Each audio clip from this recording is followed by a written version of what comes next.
ഒക്കെ നിങ്ങളുടെ മുമ്പിലേക്ക് എത്തുകയാണ്. ഈ സിനിമയുടെ കഥ, ഞാൻ അയാൾ ഞാനല്ല എന്ന് പറയുന്ന സിനിമ ഫഹദുമായിട്ട് ചെയ്ത് രണ്ടാമത്തെ സിനിമ വീണ്ടും ഞങ്ങൾ തന്നെ ഒരുമിച്ച് ചെയ്യാം എന്നുള്ളൊരു പ്ലാനിൽ ഞങ്ങൾ പല കഥകളും ആലോചിക്കുന്നു. പക്ഷെ ഞങ്ങൾ രണ്ടുപേരെയും എക്സൈറ്റ് ചെയ്യുന്ന ഒരു കഥയിലേക്ക് എത്തിയില്ല. അങ്ങനെ ഇരിക്കുമ്പോഴാണ് ഒരു ദിവസം രാജേഷ് എൻ്റെ അടുത്ത് വന്നിട്ട് ഈ കഥ പറയുന്നത്. അപ്പോൾ രണ്ടാമത്തെ സിനിമയായിട്ട് ഞാൻ ചെയ്യാനിരുന്നത് ഫഹദിനെ വെച്ചിട്ട് തന്നെയുള്ള ഒരു സിനിമയായിരുന്നു. പക്ഷെ ഈ കഥ കേട്ടപ്പോൾ എനിക്ക് ഭയങ്കര എക്സൈറ്റ്മെന്റ് തോന്നി. പക്ഷെ ഇത് ഫഹദ് ചെയ്യേണ്ട ഒരു ക്യാരക്ടർ അല്ലാന്ന് ഞാൻ രാജേഷിൻ്റെ അടുത്ത് പറഞ്ഞു. ഞാൻ രാജേഷിനോട് ചോദിച്ചു, ആരായിരിക്കും പിന്നെ നമുക്ക് ഈ പവിത്രൻ എന്ന് പറയുന്ന ക്യാരക്ടർ ചെയ്യാൻ ഏറ്റവും? അപ്പോൾ എൻ്റെ മനസ്സിൽ ദിലീപേട്ടനാണ് എന്ന് രാജേഷ് പറഞ്ഞു. ഞാൻ പറഞ്ഞു, തീർച്ചയായിട്ടും ഇതല്ലാതെ വേറെ ആളും ഞാൻ ആലോചിച്ചിട്ടില്ല, നിങ്ങൾ ഇനി മാറ്റി പറയുമെന്ന് വിചാരിച്ചാണ്.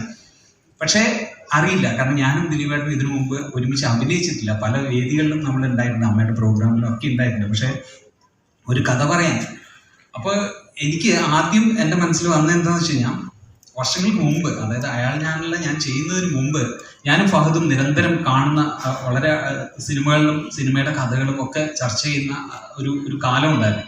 അപ്പോൾ ആ സമയത്ത് ഒരു ദിവസം ഞാൻ ഫഹദിൻ്റെ അടുത്ത് പറഞ്ഞു, ഫഹദ് എനിക്കൊരു കഥയില്ല, പക്ഷെ ആ കഥ എനിക്ക് ദിലീപേട്ടൻ്റെ അടുത്ത് പറയണം, വാ നമുക്ക് പോവാം. അപ്പോൾ ഞാൻ ചോദിച്ചു, ഇവിടെ ഉണ്ടാവും ഇപ്പോൾ ദിലീപേട്ടൻ? പാച്ചിക്കയുടെ പടത്തിൽ, വാപ്പച്ചിയുടെ പടത്തിൽ ഇപ്പോൾ ഇവിടെ അഭിനയിക്കുന്നുണ്ട് എന്ന് പറഞ്ഞിട്ട് ഞാൻ ഒരു ദിവസം ദിലീപേട്ടൻ്റെ ക്യാരക്ടറിൽ ചെന്നിരുന്നു. പക്ഷെ കഥ പറയാനുള്ള എന്താ പറയുക ഒരു ധൈര്യം കിട്ടാത്തത് കൊണ്ട് അന്ന് ഞാനൊന്നും പറഞ്ഞില്ല. കാരണം അതല്ല ദിലീപേട്ടൻ വെച്ച് ചെയ്യേണ്ട സിനിമ എന്ന് അന്ന് തോന്നിയിട്ട് ഞാൻ കഥ പറഞ്ഞില്ല. കുറേ നേരം ഞങ്ങൾ വിശേഷങ്ങളൊക്കെ പറഞ്ഞിരുന്നിട്ട് ഞാൻ പോയി. ഇത് ദിലീപേട്ടനും അറിയില്ല ഞാൻ ഇങ്ങനെ ഒരു ശ്രമം മുമ്പ് നടത്തിയത്.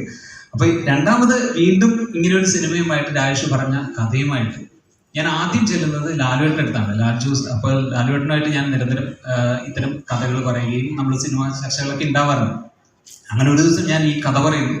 കഥ പറഞ്ഞു കഴിഞ്ഞ് ഉടനെ പറഞ്ഞു, എനിക്ക് ഈ സിനിമ ഭയങ്കരമായിട്ട് ഇഷ്ടമായി, ഇനി ആരെ വെച്ചിട്ടാണ് ചെയ്യാൻ ഉദ്ദേശിക്കുന്നത് ചോദിച്ചു. അപ്പോൾ ഞാൻ പറഞ്ഞിങ്ങനെ ദിലീപേട്ടനാണ് എൻ്റെ മനസ്സിലുള്ളത്, ബെസ്റ്റ് ദിലീപാണ് നെറ്റ് ആക്ട്. അങ്ങനെ എനിക്ക് രണ്ടാമതൊരു ഉറപ്പ് കിട്ടുന്നത് ലാലുവേട്ടൻ്റെ അടുത്താണ്. ലാലുവേട്ടനാണ് ദിലീപേട്ടനെ വിളിച്ചിട്ട് പറയുന്നത്, ദിലീപ് ഞാനൊരു കഥ കേട്ടു, എനിക്ക് ഭയങ്കര ഇഷ്ടമായി, നീ ഇത് കേൾക്കണം എന്ന് പറഞ്ഞിട്ട് എന്നെ ദിലീപേട്ടൻ്റെ അടുത്ത് പറഞ്ഞു വിടുന്നത് ലാലുവേട്ടനാണ്. അപ്പോൾ ഈ സിനിമയുടെ തുടക്കക്കാരൻ എന്ന് പറയുന്നത് ലാലുവേട്ടനും കൂടാണ്. അവിടുന്ന് ഞാൻ കഥ പറഞ്ഞ അന്ന് തന്നെ ദിലീപേട്ടൻ രണ്ടാമതൊന്നും ആലോചിച്ചില്ല. എൻ്റെ അടുത്ത് ചോദിച്ചു, ഈ സിനിമ ആരെ പ്രൊഡ്യൂസ് ചെയ്യുന്നതെന്ന് ചോദിച്ചു. ഞാൻ പറഞ്ഞു, അത് ഞാൻ ആലോചിച്ചില്ല. വേറെ ആലോചിക്കണ്ട, ഞാൻ തന്നെയാണ് ഇത് പ്രൊഡ്യൂസ് ചെയ്യുന്നത് എന്ന് പറഞ്ഞു. അപ്പോൾ എനിക്ക് കിട്ടിയൊരു ഉറപ്പ്, അവിടുന്ന് ഉണ്ടായ ഒരു കോൺഫിഡൻസ് ഉണ്ടല്ലോ, അതാണ് ഈ സിനിമ ഈ ദൂരത്തേക്ക് നമ്മളെ കൊണ്ടെത്തിച്ചത് എന്ന് ഞാൻ വിശ്വസിക്കുന്നു. ഈശ്വരാധീനം വളരെ മനോഹരമായിട്ട് തന്നെ നമ്മൾ ആഗ്രഹിച്ചതുപോലെ തന്നെ ചിത്രീകരണം നടന്നു. പല പ്രതിബന്ധങ്ങളും അതിൻ്റെ ഇടയിൽ സംഭവിച്ചിരുന്നു. കാരണം ഞങ്ങളിത് കുറച്ച് നാളുകൾ മുമ്പ് ഷൂട്ട് ചെയ്യാനിരുന്നതാണ്. അപ്പോൾ കോവിഡ് വരുന്നു, അങ്ങനെ പല കാരണങ്ങളുണ്ടായി. അങ്ങനെയാണ് എൻ്റെ രണ്ടാമത്തെ സിനിമയായിട്ട് ഡിയർ ഫ്രണ്ട് സംഭവിക്കുന്നത്. ഷൈജു ഖാലിദും സംയുക്തായരും ഒക്കെ നമ്മളൊരു കഥ ആലോചിക്കുന്നു. അങ്ങനെ ടൊവിനോനെ വെച്ചിട്ട് ഡിയർ ഫ്രണ്ട് എന്ന് പറയുന്ന സിനിമ ചെയ്യുന്നു. വീണ്ടും ഞാൻ ഈ സിനിമയുടെ പണികളിലേക്ക് കടക്കുന്നു.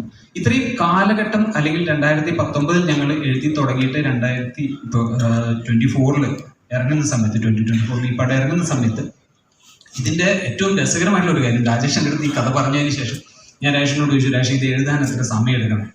ഒരു 2 മാസം കൊണ്ട് ഞാൻ എഴുതി തരും, അത് കുഴപ്പമില്ല, അത് നമ്മൾ റൂം എടുക്കുന്നു, 2 മാസം എഴുതുന്നു. അപ്പോൾ എഴുതി തുടങ്ങിയപ്പോൾ തന്നെ ഞാൻ രാജേഷിൻ്റെ അടുത്ത് എൻ്റെ മനസ്സിൽ ഞാനത് അപ്പോൾ പറഞ്ഞില്ല, പക്ഷെ എഴുതി കഴിഞ്ഞപ്പോൾ ഞാൻ രാജേഷിനോട്, രാജേഷ് ഈ ഡ്രാഫ്റ്റ് ഇനി ഞാൻ പൊളിക്കാൻ പോവാണ്, തുടങ്ങാണ് ഇവിടുന്ന് എന്ന് പറഞ്ഞപ്പോൾ രാജേഷിൻ്റെ മുഖമൊക്കെ മാറി. അപ്പോൾ അത് കഴിഞ്ഞിട്ട് ഞാൻ പറഞ്ഞു, ഇന്ന് ഞാനിപ്പോൾ ഇതിൻ്റെ കുറച്ച് കാര്യങ്ങൾ പറയാം എന്ന് പറഞ്ഞ് തുടങ്ങിയിട്ട് ആ പൊളിക്കൽ ഇപ്പോൾ കഴിഞ്ഞ ഒരു 2 ആഴ്ച മുമ്പ് വരെയും അതിനകത്ത് ഇങ്ങനെ അപ്ഡേഷൻ നടന്നുകൊണ്ടിരുന്നിരുന്നു.